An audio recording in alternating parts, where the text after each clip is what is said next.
First, we're going to realise that, what is a shadow? Well, a shadow is a shape that is created when an object blocks a light source. So, not a silhouette, but when it's an outline of the object. So, a few examples of shadows being more opaque than others, a bit more bolder. When is it a shadow? And when is it just darkness? Well, shadows need a light source like this to be, created. So complete darkness, so that's not a shadow, obviously. So that's the difference. Shadows also have colours.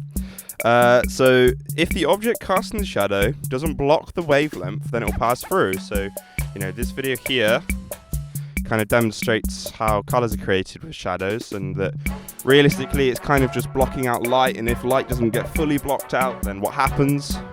Very interesting. So another subject to move on to would be shadow puppets. So shadow puppets have been around for quite some time, originating in the Neanderthal era, where they would be created in caves. They'd be a little crocodile or something, for entertainment purposes, and there's no evidence suggesting that they were used back then. However, it's very likely due to the murals and the shadow, puppetry in general. There's evidence of puppets as far back as the 9th and 10th century in Indonesia, where night-long tales would be made using leather puppets that would create, pictures on the wall to entertain people. Obviously, paper shadow puppetry in Japan was used, and there's evidence to suggest that it's actually been around for quite some time.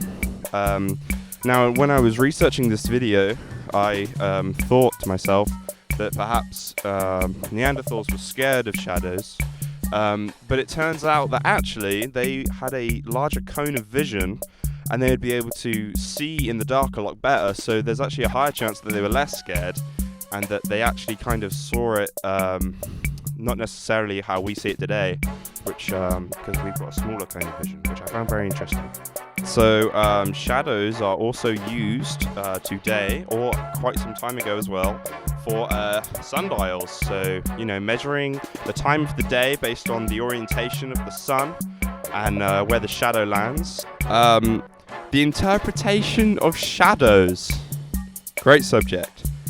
Since they are a form of darkness, shadows are seen as lingering things of death. So sometimes they're interpreted as the second self or the evil twin. So they can represent the hidden self and mystery. So it's kind of the distortion of the self, the dark self, the unwanted side, the shadow of oneself, which is very cool. So there we go. That is a brief history of shadows.